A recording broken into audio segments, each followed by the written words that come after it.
আসসালামু আলাইকুম। আজকে আমি বরিশালের নদীর ভাটা মাছ রান্না করব।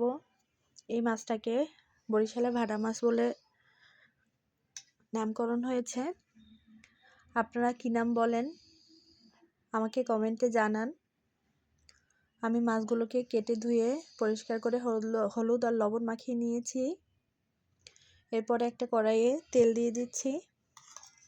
তেলটা গরম হয়ে গেলে আমি সব মাছগুলোকে ছড়িয়ে দিচ্ছি। অপেক্ষা করব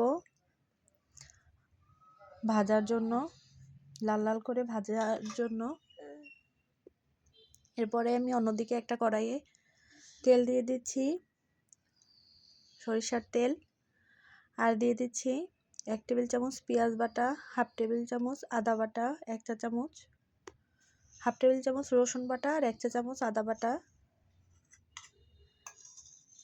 মশলাটাকে আমি কিছুক্ষণ তেলে ভেজে নিচ্ছি।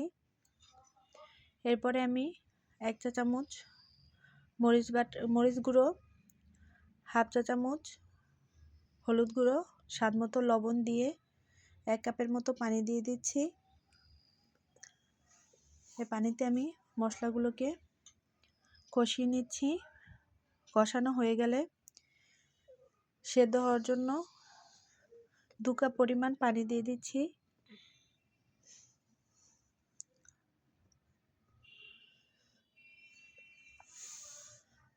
পানিটা ফুটে আসলে আমি সব মাছগুলো দিয়ে চুলার আঁচটা বাড়িয়ে দিচ্ছি। মাছটা তুলে নেওয়ার আগে আমি ধনিয়া পাতা দিয়ে দিচ্ছি।